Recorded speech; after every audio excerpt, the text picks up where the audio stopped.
Elle cherche à rendre la musique classique et lyrique accessible à tous. Zaya, si vous voulez bien venir sur scène. Notre invité sera interrogé par Michel Troadec, journaliste à Ouest France.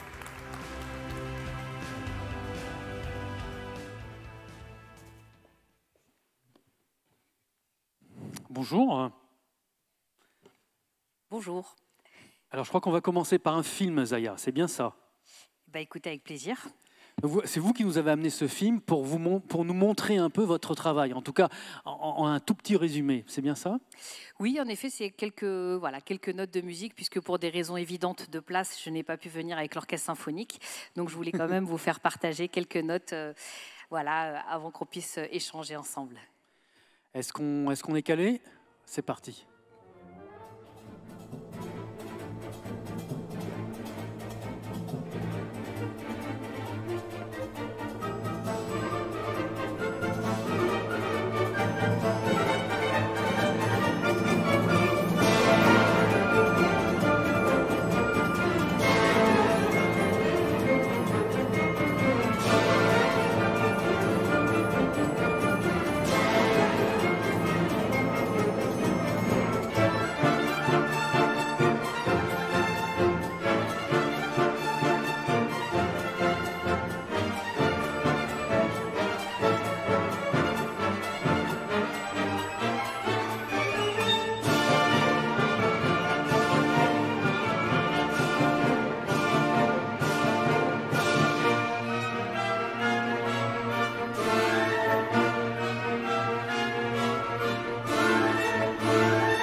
Zaya Ziwani, c'était où et quand ce concert, cet extrait de concert? Alors, c'était à la Cité de la musique de Paris, voilà, en 2014, voilà, et avec l'Orchestre symphonique Divertimento que j'ai créé il y a maintenant 20 ans. 20 ans déjà. Voilà, tout à fait. D'accord, ok. Alors, je voulais commencer par quelque chose qui n'avait rien à voir avec la musique classique, mais je voulais vous parler d'Alain Souchon. Vous aimez Alain Souchon? Oui. Alors, Alain Souchon, il a dans son répertoire, il y a beaucoup de chansons, les injustices, tout ça, ça lui parle, ça le heurte. Et il y a plusieurs chansons qui parlent des injustices, notamment la chanson Ici et là. Et dans Ici et là, il raconte que si on est né d'un côté ou de l'autre du périphérique à Paris, on n'a pas le même destin. Donc je sais que vous êtes né, vous, à Paris, mais que vous avez grandi du côté extérieur du périphérique. Mais si on n'a pas le même destin, l'éducation peut jouer un rôle prépondérant et bouleverser ce destin. Et je sais que vous avez des parents mélomanes, et c'est grâce à eux certainement que vous en êtes arrivé là. Racontez-nous. Oui, alors en effet, moi j'ai eu la chance de grandir en Seine-Saint-Denis et la chance de grandir dans une famille où mes parents étaient en effet très mélomanes, pas du tout musiciens, mais qui avaient en tout cas cette curiosité et qui avaient envie de nous transmettre justement cette curiosité, cet amour pour la musique. Donc voilà, j'ai eu la chance d'écouter beaucoup d'opéras de Mozart, des symphonies de Beethoven. Donc naturellement, j'ai eu envie plus tard de jouer cette musique-là. Et c'est vrai que mes parents nous ont toujours amenés à avoir envie d'être curieux. Et donc, j'ai souhaité faire de la musique. Alors, ma mère a été nous inscrire. J'ai fait Touma, qui est ma sœur jumelle, que peut-être vous avez vu, enfin, vous avez certainement dû voir dans la vidéo.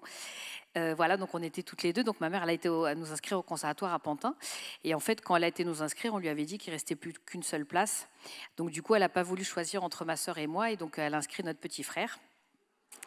Et donc ensuite, elle assistait quand même au cours et elle est revenue à la maison et puis elle nous apprenait en fait ce qu'elle avait appris au cours, donc elle avait un cours d'avance sur nous. Donc mes premières notions de musique, c'est elle qui nous les a transmises et ça a été quelque part un peu une certaine leçon parce que je savais que ce chemin il allait être passionnant mais il a été aussi difficile et ça a été un petit peu ce premier refus que j'ai rencontré malgré tout à 8 ans, mais en tout cas bon, j'ai eu la chance d'avoir cette maman qui était très investie et c'est vrai que ça m'a beaucoup aidé à réfléchir à quel artiste je voulais être aujourd'hui au XXIe siècle et donc la dimension de la transmission elle est très importante dans mon engagement de chef d'orchestre. Voilà. Alors vous commencez par la guitare classique, mais très vite, j'ai envie de dire, vous êtes différente parce que c'est pas un instrument qui vous intéresse, c'est la direction d'orchestre. C'est pas courant ça quand même.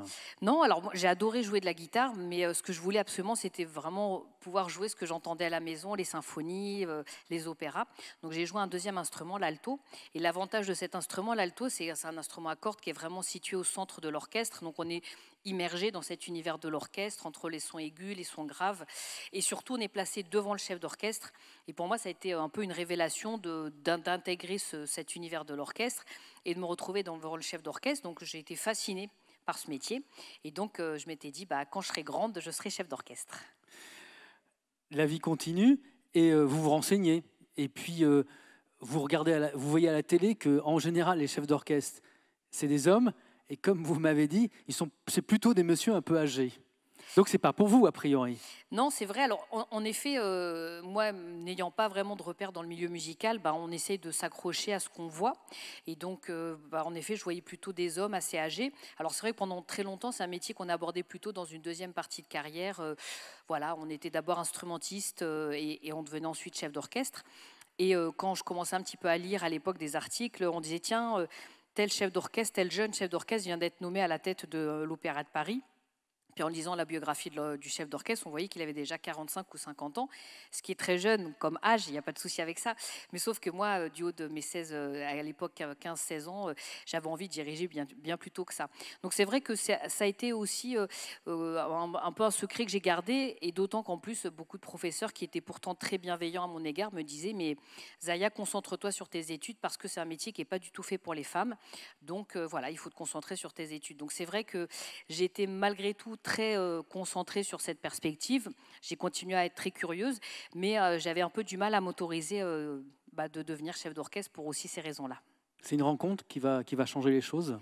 Comme souvent d'ailleurs dans la vie, en effet, c'est souvent la rencontre. Alors déjà, moi j'ai eu ce lien avec mes parents qui m'ont ouvert sur le monde et qui m'ont ouvert sur la culture.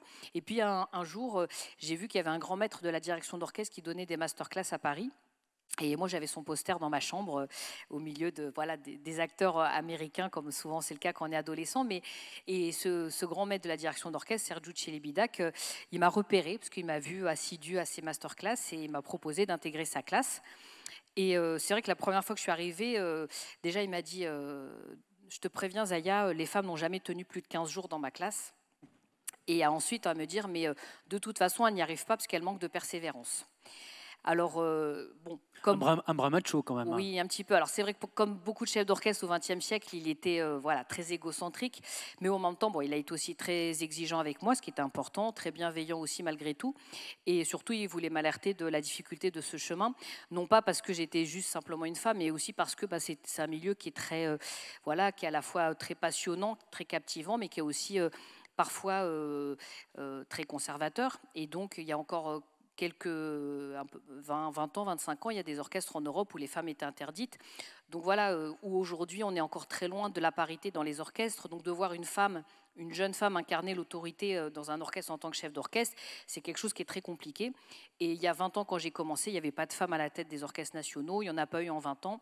Donc voilà, ça montre que c'est encore une situation qu'il faut faire évoluer. Quand vous êtes prête donc à être chef d'orchestre, alors qu'est-ce qu'on fait? Il faut trouver un orchestre qui vous demande à la direction. En même temps, vous ne prenez pas le même chemin, vous aimez bien la difficulté, vous allez créer votre orchestre. Oui, alors cette belle rencontre avec Sergiu Celibidache, elle a été très importante pour moi puisque c'est lui qui m'a formée. Donc j'ai eu la chance de suivre ses cours un peu plus de 15 jours et donc pendant 2 ans. Ça a été une très belle expérience. Je suis sortie de cette expérience-là outillée, mais en même temps on n'est pas chef d'orchestre si on ne dirige pas. Et Et en regardant autour de moi, je voyais en effet pas de femmes à la tête des orchestres nationaux, pas de jeunes. Et moi-même, ayant grandi en Seine-Saint-Denis, j'ai grandi aussi dans ma double culture française et algérienne. Voilà, j'étais jeune, j'étais une femme, j'avais plein d'idées aussi que j'avais envie de développer. Et quand on est chef d'orchestre et qu'on veut développer ses idées, il faut pouvoir être directeur musical, directrice musicale d'un ensemble. Et je voyais que ça serait très compliqué voilà, de le devenir à 18 ans, à 20 ans.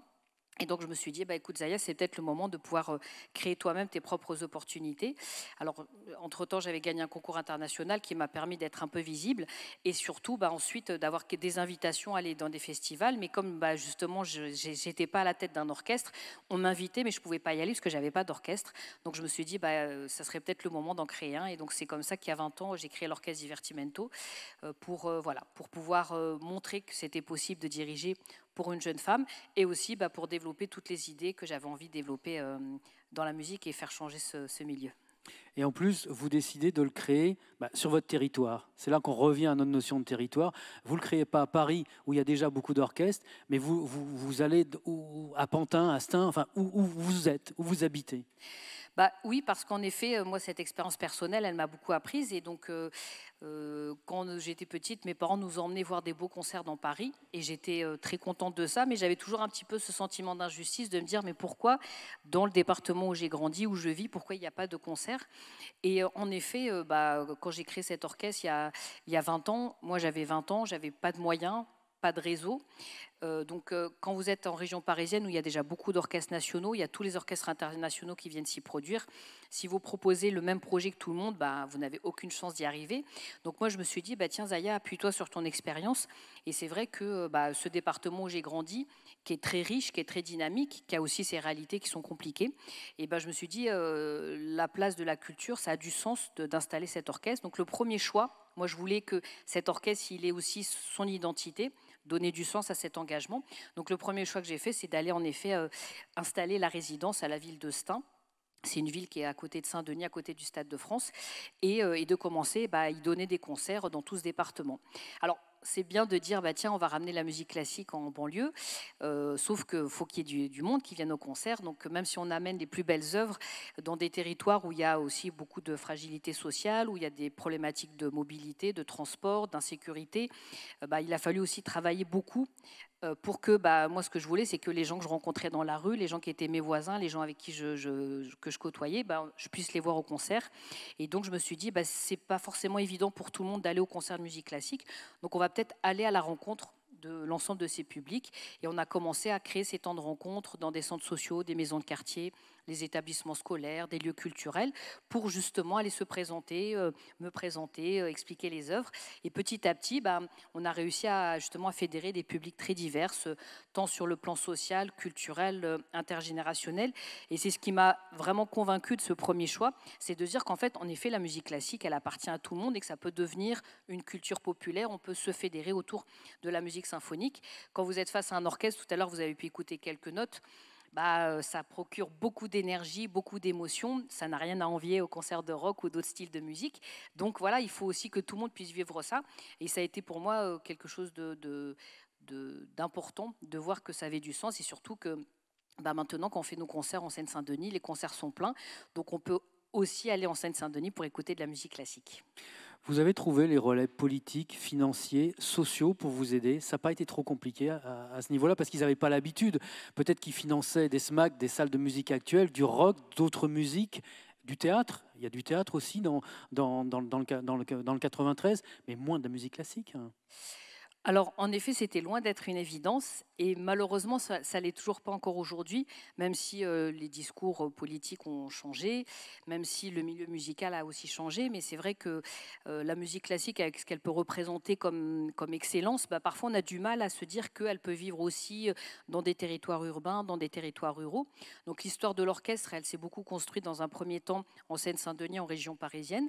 Aujourd'hui, c'est vrai qu'on a la chance d'aller aussi dans plein d'autres territoires en France. Et c'est ce que j'aime beaucoup aussi, moi, dans ce métier, c'est d'aller à la rencontre des personnes, des publics.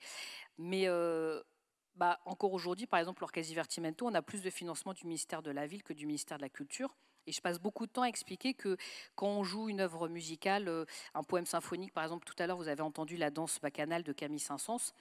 on a été amené à la jouer à Stein, à Sevran, à Vaux-en-Velin, mais aussi à la Philharmonie de Paris ou au Grand Théâtre de Provence.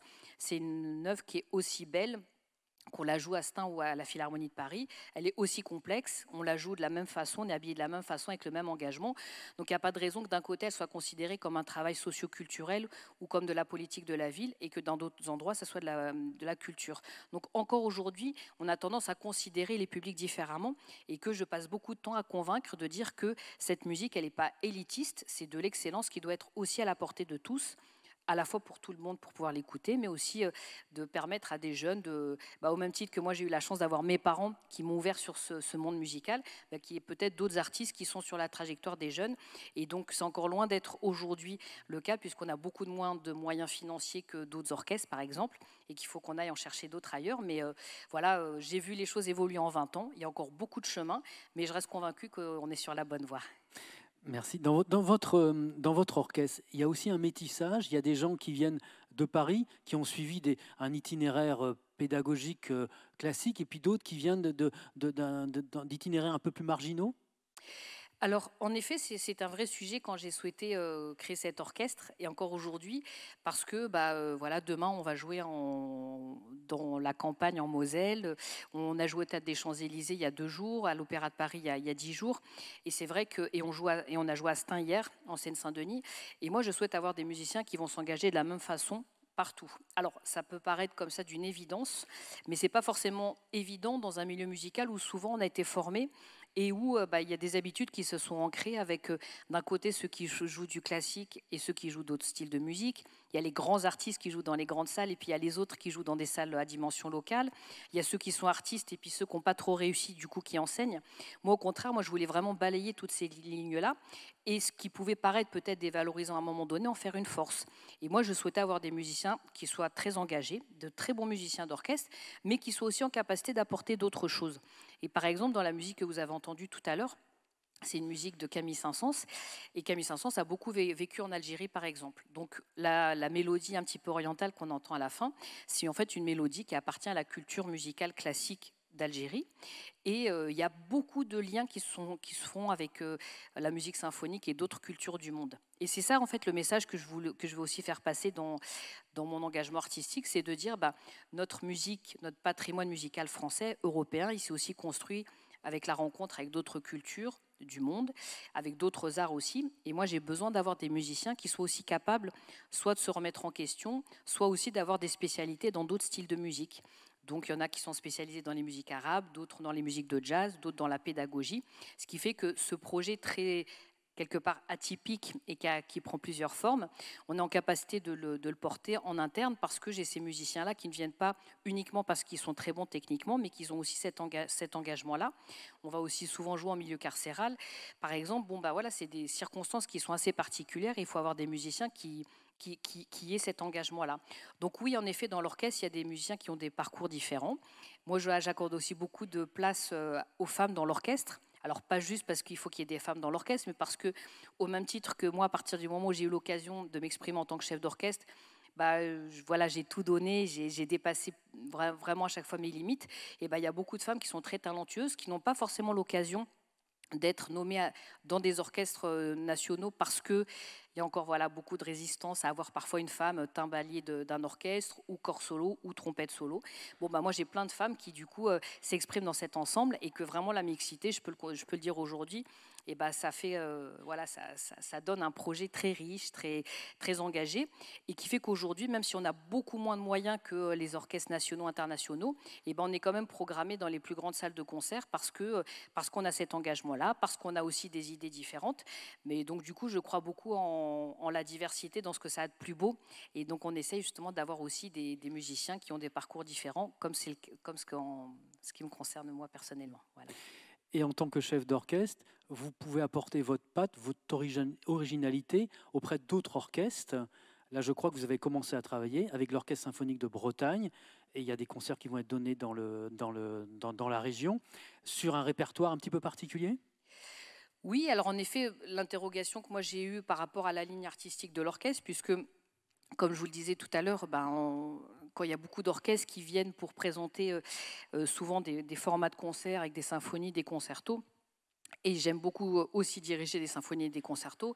Je vais plutôt avoir des formats un peu plus traditionnels dans des territoires où les gens vont venir pour la première fois au concert. Voilà, une symphonie de Brahms, de Beethoven.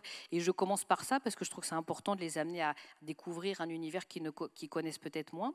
Mais par contre, après, ensuite, de faire en effet des liens avec d'autres styles de musique. Donc, l'œuvre que je vous ai présentée tout à l'heure, elle était inscrite dans un concert où on a fait toute une première partie autour des musiques de Saint-Saëns, où justement il s'était inspiré de la culture algérienne en musique.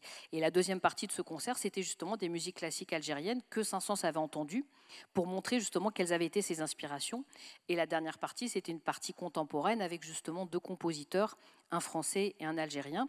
Le français qui s'inspirait de la culture algérienne et l'algérien de la culture française.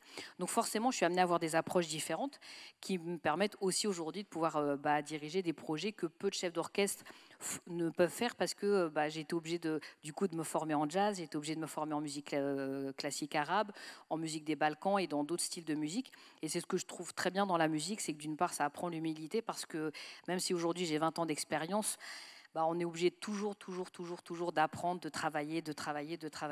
Et voilà, et c'est un petit peu cette notion d'ouverture, de curiosité et surtout d'exigence qu'on essaye avec mes musiciens de transmettre auprès des plus jeunes et notamment ceux qu'on forme dans notre académie. Zaya, on aura un temps d'échange à l'Agora à 17h, mais on a 2-3 minutes pour quelques questions, si vous en avez. Il y a des questions dans la salle. Vous levez la main, il y a des micros qui circulent. Merci. Oui, bonjour. C'est la première fois que j'ai la chance de rencontrer un chef d'orchestre et j'avais 2 questions techniques. Donc, chaque musicien a sa partition. Est-ce que vous avez une partition à vous? C'était ma première question, parce que vous avez tous les instruments à diriger en même temps. Et puis quand on regarde un chef d'orchestre, on n'imagine pas la précision du geste, on voit toujours agiter la baguette. Vous voyez ce que je veux dire? Quelle est la précision dans vos gestes pour diriger tout ça? C'était ma deuxième question. D'accord. Alors en effet, c'est organisé de façon assez particulière, puisque dans un orchestre symphonique, donc il y a beaucoup d'instruments différents, différentes familles d'instruments. Donc chaque orchestre, chaque musicien a un rôle particulier. Alors parfois, vous avez les violonistes qui vont travailler vraiment dans la finesse, qui vont jouer du début à la fin, et les percussionnistes et les cuivres qui sont là souvent pour apporter aussi un impact percussif, de la puissance. Parfois, je dis même qu'on ne fait pas le même métier tellement c'est différent. Mais bon, c'est comme dans une entreprise où, de l'agent d'accueil au PDG, on a besoin de tous les postes et il n'y en a pas un qui a plus d'importance que l'autre. Donc moi, mon rôle, c'est d'arriver à fédérer tout le monde et les emmener dans la même direction. C'est pour ça que d'ailleurs que la qualité d'un chef d'orchestre, elle s'évalue aussi surtout pendant les répétitions, puisque c'est ce temps-là qui est donné pour la préparation des œuvres. Il peut y avoir, là, dans l'orchestre que vous avez vu, il y avait 100 musiciens, donc il peut y avoir 100 conceptions différentes de la musique. Donc, en effet, pour pouvoir créer l'idée musicale, chaque musicien a la partition qui correspond à son instrument. Donc, le flûtiste, il va avoir la partition de flûte, le violoniste de violon, le timbalier de timbale. Et en effet, il y a une personne c'est le chef d'orchestre, qui a la partition qu'on appelle le conducteur. Donc, c'est assez illustratif d'ailleurs comme terme. Et où il y a les partitions de tous les instruments, donc classés par famille d'instruments. Donc, il y a d'abord les bois, les cuivres, les percussions et les cordes. Chaque famille d'instruments classée du plus aigu au plus grave. Alors, en fait, au début, c'est très complexe parce il y a toutes ces lignes qu'il faut arriver à lire de façon simultanée, verticalement et horizontalement, puisqu'il y a la musique qui doit défiler pour tout le monde de la même façon. Et c'est comme si, pour comprendre, en fait, quand vous lisiez un livre, pour comprendre ce que ça raconte, vous deviez lire toutes les lignes d'une même page, ensemble, et que toutes les lignes n'étaient pas forcément toutes écrites dans la même langue, puisque chaque instrument a une clé différente, parfois pas dans les mêmes tonalités. Donc au début, ça paraît complètement invraisemblable et très difficile. Et c'est aussi pour ça d'ailleurs que nous, les chefs d'orchestre, parfois, c'est pas par snobisme ou par arrogance qu'on dit tiens, mon emploi du temps, il est booké 2 ou 3 ans à l'avance. C'est que ça demande énormément de temps de préparation, parce qu'il faut lire, il faut tout intégrer. Et souvent on dit qu'un musicien, il est au maximum de sa préparation le jour du premier concert. Un chef d'orchestre, il doit être au maximum de sa préparation le jour de la première répétition, puisque l'enjeu est vraiment pendant les répétitions. Donc c'est pour ça que le chef d'orchestre a la partition, la travaille pour pouvoir donner son idée musicale, et parfois être amené aussi à aménager les indications musicales, parce que les instruments que Beethoven ou Schubert utilisaient il y a quelques années ne sont pas les mêmes qu'aujourd'hui. Et donc, il faut être en capacité de s'adapter avec la facture d'aujourd'hui. Et ensuite, pour finir avec les gestes, et je vais être un peu plus synthétique, on ne fait pas en effet tous les mêmes gestes. Alors qu'on soit à Rennes, à Berlin, à Tokyo, à New York, il y a des battues qu'on va tous faire de la même façon. Par contre, en fait, l'engagement qu'on va y donner, si on veut que ça soit très fort, on va faire des gestes plus grands. Si on va jouer moins fort, on va faire des gestes plus petits. Si la musique, elle doit être ronde et douce, on va faire des gestes qui vont être adaptés. Si on veut que ça soit plus incisif. Donc, en fait, ça dépend aussi de l'engagement. Et c'est surtout que chaque moment est différent. Chaque orchestre est différent puisque les personnes seront différentes. Donc, à un concert, le chef d'orchestre, il ressent aussi l'énergie de l'orchestre. S'il sent qu'il y a besoin, au contraire, de maîtriser l'énergie, il va faire en sorte de montrer qu'il faut canaliser cette énergie. Si au contraire, il va leur donner cette envie de dépasser. Donc, au même endroit d'une même symphonie, peut-être que le geste sera différent d'un jour à l'autre parce que les personnes seront différentes, tout simplement. Donc, c'est vrai qu'on a l'impression parfois que c'est la même chose, mais souvent, il y a quand même des détails pour que les musiciens comprennent la précision et ça reste de la musique vivante. Voilà. Merci à vous. C'est un bel exploit en si peu de temps de nous expliquer comment fonctionne effectivement le métier de chef d'orchestre. Merci Zaya Zina. Merci.